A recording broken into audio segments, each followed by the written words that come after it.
इथं कुठेही आमचा झेंडा दिसत नाही, भाजपचा झेंडा आजूबाजूला दिसत नाही। मंदिराचे ट्रस्टी आहेत, सर्वसामान्य माणसं आहेत। मोदी साहेबांनी स्वच्छतेचा जो मंदिर करण्याचा प्रस्ताव दिला तो आम्ही राम मंदिराच्या निमित्तानं पूर्ण करतोय। स्वच्छता देवाचं दुसरं नाव आहे, तेच काम आम्ही करतोय। त्यांनी हिंदुत्व वेशीला टांगलं आहे। हिंदुत्व सोडून ज्यांनी काँग्रेसची चाटुगिरी केली त्यांच्याकडून दुसऱ्या अपेक्षा नाहीत असा घणाघात प्रवीण दरेकरांनी राऊतांना टोला लगावत केला आहे। संजय राऊतला अजून काही पंतप्रधान कार्यालयाचा सल्लागार केलेला नाही। पंतप्रधानांना नीट माहिती आहे कधी कुठं जायचं आणि काय उपाययोजना करायच्या। मोदी साहेब फिरत असतील तर त्याचं कौतुक व्हायला पाहिजे। 2.5 वर्ष घरात उभवलं, त्यांचा नेता घरात बसून नसतो। त्यांच्या नेत्याकडून कुठलीही अपेक्षा नसल्याची स्पष्टोक्ती प्रवीण दरेकर यांनी दिली आहे। पुढे बोलताना ते म्हणाले, एक लक्षात ठेवा, मुंबईचं स्वास्थ्य कोणाच्या येण्यानं बिघडणार असेल तर सरकार योग्य ती खबरदारी घेईल। जरांगे यांच्या आंदोलनामध्ये सर्व मराठा समाज आहे, सर्व पक्ष आहेत, सर्व नेते आहेत। कुठल्याही आंदोलन आताताईपणा करून करायचं नसतं। सरकार त्यांच्या भूमिकेशी सहमत आहे। कायद्याच्या चौकटीत बसून मराठा समाजाला आरक्षण दिलं जाणार आहे, न्याय दिला जाणार आहे। सबुरीनं घ्यावं अशा सूचना प्रवीण दरेकर यांनी मनोज जरांगे पाटील यांना दिली आहे। असतील किंवा शिंदे असेल, अजित पवार असेल, यांच्या मागे मतदार नाहीत, त्यामुळे मोदी साहेबांना वारंवार महाराष्ट्र दौऱ्यावर संजय राऊत त्यांना त्यांचं नेतृत्व घरात बसण्यात आनंद असतो। आता जर मोदी साहेब फिरत असतील, लोकांमध्ये जात असतील तर त्याचं कौतुक व्हायला पाहिजे।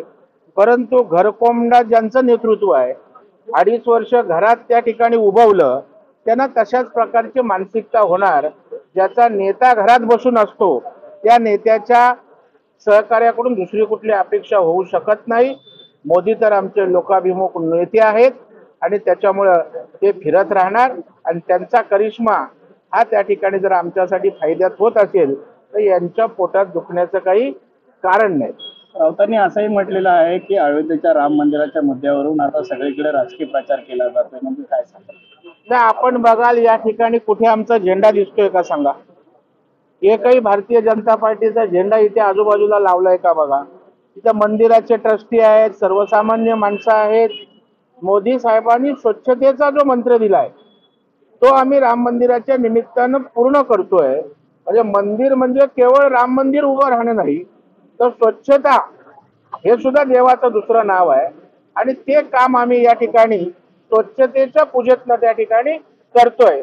परंतु आता कुठलाही मुद्दा हाती नसल्यामुळे ज्यांनी हिंदुत्व त्या ठिकाणी वेशीला टांगलंय, ज्यांनी हिंदुत्व सोडून ज्यांनी सातत्याने काँग्रेसची चाटुगिरी केली, त्यांच्याकडून दुसऱ्या अपेक्षा आमच्या असू शकत नाहीत। त्याच्यामुळे ते बडबडत राहो, आम्ही त्या ठिकाणी काम करत राहणार, ही आमची भूमिका आहे। पंतप्रधान महाराष्ट्रात आले तसे त्यांनी मणिपूरला देखील या ठिकाणी चीनने घुसखोरी केली, अशा ठिकाणी देखील पंतप्रधानांनी जावं असं संजय राऊत। संजय राऊतला अजून काय सल्लागार पंतप्रधान कार्यालयाचा किंवा पंतप्रधानांचा नेमलेला नाहीये। पंतप्रधानांना नीट माहित आहे कधी कुठे जावं आणि कशी उपाययोजना करावी। तर आपल्या मतदारसंघातील आज अनेक भाजप कार्यकर्ते असतील, बजरंग दलाचे कार्यकर्ते असतील, ठाकरे गटामध्ये प्रवेश करतात। हे बघा, असे चिटूर कोण कुठे जात असतात, परंतु भारतीय जनता पार्टीमध्ये मोदी साहेबांच्या नेतृत्वावरचा विश्वास ठेवून ओघ लागलाय। आपण बघताय मिलिंद देवरांनी प्रवेश केला आणि हजारोच्या संख्येने येणाऱ्या काळात प्रवेश करतील। त्याच्यामुळे आता कोणतरी एखाद दुसरा गेला त्याचं भांडवल करत बसण्यापलीकडे यांच्या हातात काय नाहीये। मला माहित नाही कोण गेलं किंवा जाणार। मनोज जरांगे 20 तारखेला मुंबईत यायला ठाम आहेत। मनोज जरांगे मुंबईत येण्याचा एक लक्षात ठेवा, मुंबईचं स्वास्थ्य ते वातावरण कोणी येण्याने बिघडणार असेल तर सरकार त्या संदर्भात योग्य ती भूमिका घेईल। मनोज जरांगेने त्या ठिकाणी त्यांच्या आंदोलनाच्या मागे सर्व मराठा समाज आहे, सर्व पक्ष आहेत, सगळे नेते आहेत। पण कुठलंही आंदोलन हे आतताईपणा करून त्या ठिकाणी होत नसतं। सर्व लोक त्यांच्या पाठीशी आहे, सरकार त्यांच्या भूमिकेशी सहमत आहे। कायद्याच्या चौकटीत बसून मराठा समाजाला आरक्षण दिलं जाणार आहे, न्याय दिला जाणार आहे। थोडं सबुरीने घ्यावं, त्यांच्या मागण्यांप्रमाणे सरकार त्या ठिकाणी सकारात्मक सर्व गोष्टींवर आहे। ठीक आहे।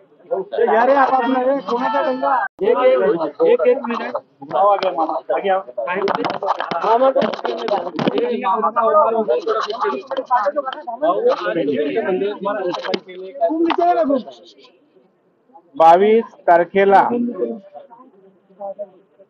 आपलं दैवत प्रभू श्रीरामाचं मंदिराचं त्या ठिकाणी उद्घाटन होत आहे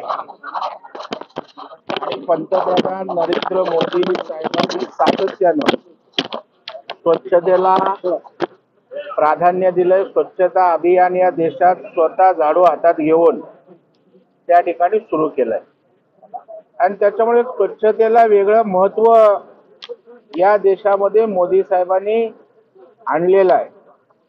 आणि 22 जानेवारीला मंदिराचं उद्घाटन होत असताना जर अयोध्यामध्ये मंदिर थाटामाटात उद्घाटन होत असेल आणि जर आपली इतर मंदिरं त्या ठिकाणी जर घाण असेल, अस्वच्छ असतील, तर ते योग्य ठरणार नाही.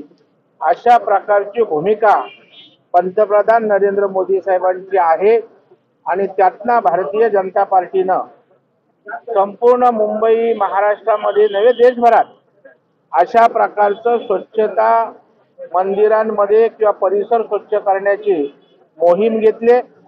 स्वतः देवेंद्र फडणवीस साहेबांनी परवा मुंबादेवीच्या मंदिरामध्ये जवळपास अर्धा तास त्या ठिकाणी मंदिर आणि परिसर स्वच्छ केला.